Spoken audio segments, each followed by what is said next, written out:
As gardeners, we have our opinions, whether you're a flower gardener or a vegetable gardener, or you never grow tomatoes, or you always grow peppers.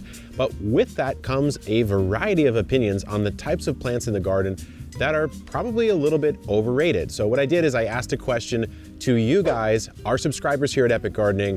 What's the most overrated plant to you? In this video, I'm gonna go over your answers and discuss where I actually think you're right, or maybe I have a different take than yourself. Before we get into it, make sure to check out our store where we offer some of the best gardening products on the market.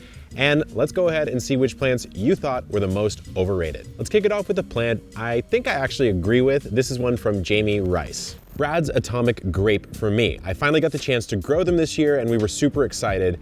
They were larger than expected and okay looking, didn't have the color combos the picture shows, and the taste was and the skin was thick. Just not for me, I guess. My husband liked them all right. Not a favorite for either of us though. So this kind of gets into the question of, are you growing for aesthetics?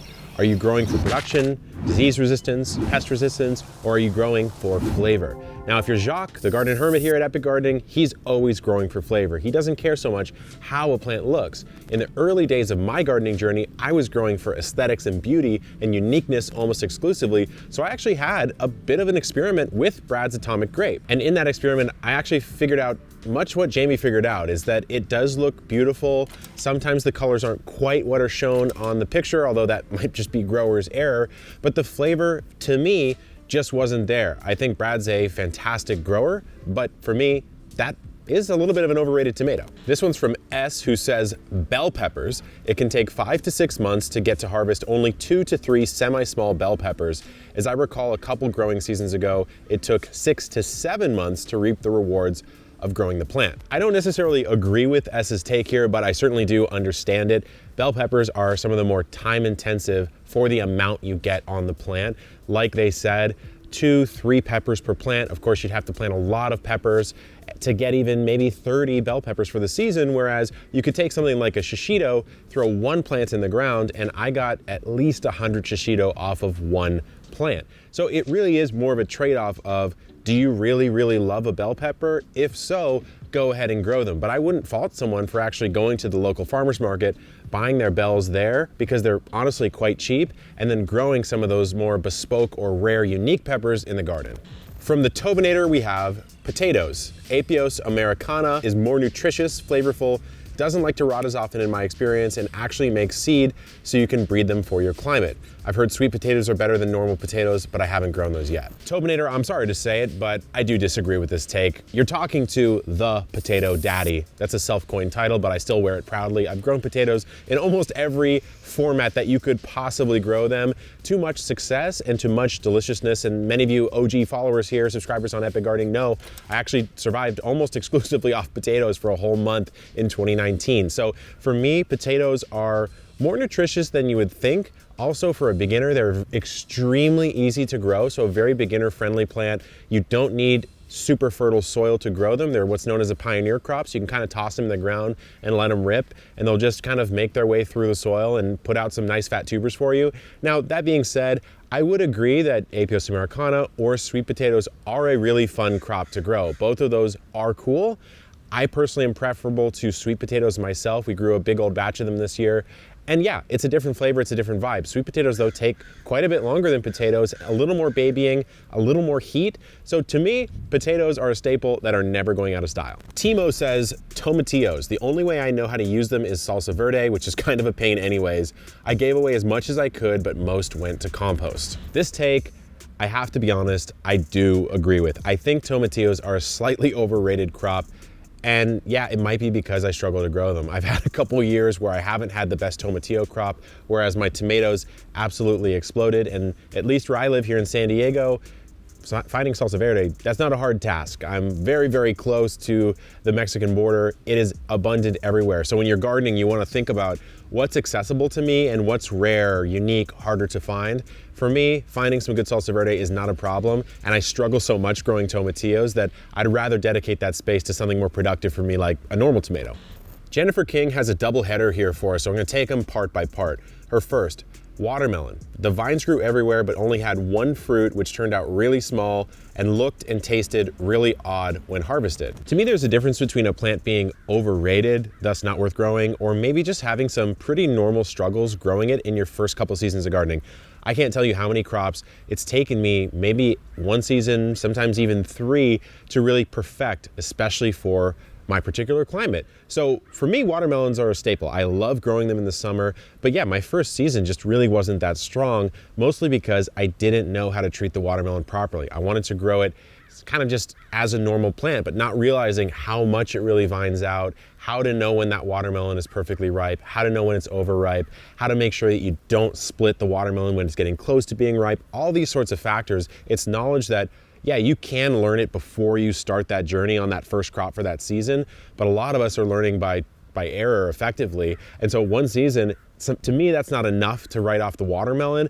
I would try to add that back into your rotation, Jennifer. Her next one, she says, a close second would be corn. Every stalk is gnawed away at the base by critters, so I never actually got any. So with corn, I would say this: if you're in a small space, certainly like an apartment or a very small townhouse style setup, I think corn might not be the best use of that space, specifically because it does like to be planted in a nice big block, at least 4 feet by 4 feet. The wind is pollinating it. There are some pollination issues and perhaps some pest issues you can run into. But if you do have a suburban backyard or front yard, I think corn's a fantastic choice. Now, a couple things I'll say. You can put a protective sort of barrier around the base to make sure that any sort of rodent doesn't gnaw away at the stalk. That's one way to do it. And then you can actually take mineral oil, and when the corn silks out, so when that female part is coming out of the cob, and the pollen's supposed to be falling on top of it, that's how the pollination works, you can actually put some mineral oil on that silk and it'll drip into the top, and that's how you can avoid the corn worms. So to me, corn is a 50-50. If you get it right, there is nothing better than freshly harvested sweet corn eaten right off of the plant or roasted in the oven and then eaten for dinner amongst friends. It's an absolutely amazing experience, but if you don't have the space, or you're maybe a more beginner gardener, there are some simpler crops you can try. Papa Cat is interested says, so far I think it's the Malabar spinach for me, called alugbati in our country. It just crawled all over the vacant lot that I used as a garden for my plants and killed all my other plants. Good thing we managed to control it now, and I'm growing calabash in my garden, hoping it would turn into a pumpkin or squash patch. There are all sorts of plants out there that are touted as replacements for spinach in hot climates, Malabar spinach, New Zealand spinach, etc.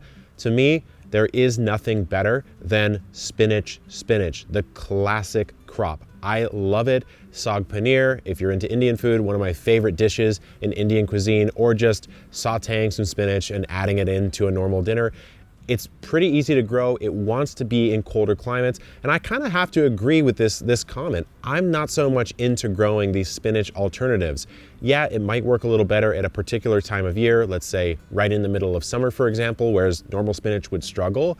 But to be honest, I don't really like the taste of Malabar spinach, and I don't really want to go through the effort to learn how to like the taste when I could just replace my spinach crop in the summer with something that actually does well, like classic summer crops like a tomato or a pepper or beans or something like that. So for me, spinach replacements are a little bit overrated. Jennifer Jones has my favorite one of this episode. She says, cilantro. I struggle with growing it here when we want it. Summer, obviously. When we do get it going or buy one from a nursery, it bolts within a week. I guess we can try in fall or spring, but it seems to be not worth the hassle and easier to get a bunch when needed at the store. Cilantro is an interesting one, and based on what Jennifer says, I have to say it can be an overrated crop, and here's why. She's totally right. When you want cilantro, which is like a nice summer day, summer evening, you get some salsa going with some friends and family, that's when you want it. But when does it not want to grow? Well, it kind of doesn't want to grow in the summer, like she's saying. It really doesn't prefer blasting heat throughout the day and extensive amounts of light. So if you're growing it in the summer, you kind of have to tuck it into these like semi-shade parts of the garden and just hope that it doesn't bolt, like she says. There is a variety called slow bolt cilantro that you can grab that will, as the name implies, slow it down just a little bit. Some people even still struggle with that though. So I would say if you have a colder than average summer compared to some other climate, you could probably pull cilantro off with great success. But if you're like me, it gets pretty hot here in summer and the days are quite long. It's really kind of a challenge. So I'll tuck it in under things and hope it does well. And if it bolts, I'll just kind of write it off as a wash. Blake Kenley says, for me as a market gardener, it's summer squash. Well, pretty much any kind of squash. I like it, but not many other people seem to.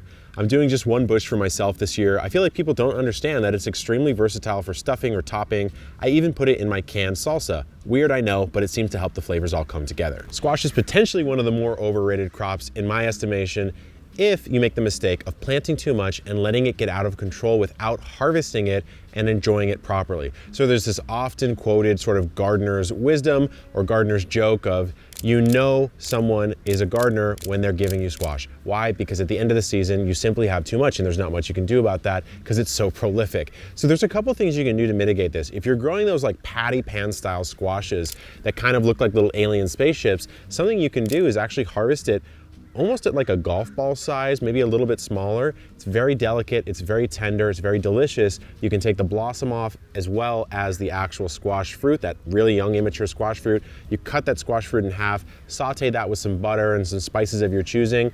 That's a very delicious preparation of squash, and it prevents you from getting overloaded by huge ones down the line. You can actually do that with almost any type of squash that you want. And then what I'd say is just plant the right amount. You have to know what that's gonna yield because it totally does get out of control. It actually happened to us here last year. I had some center cut squash in the bed right behind me, and I thought it was done for the season, and then it came out with another flush of squash. And to be honest with you, I had too much. I might have thrown a couple on Jacques' doorstep, little early Christmas present for him that I don't even think he appreciated. So for me, summer squash can be a bit overrated. What do you think? Was I right? Was I wrong? Roast me in the comments and let me know what you think is the most overrated vegetable to plant in your garden. We'll do a follow-up episode here. And of course, remember, we have a ton of different resources here on Epic Gardening. We've got the Epic Gardening Daily podcast. We have all of our creators, Jacques, Brianna, and Chris, as well as our store. Like I said, we stock the best gardening products on the market. We try to get them to you at the best price. So until next time, my friends, good luck in the garden and keep on growing.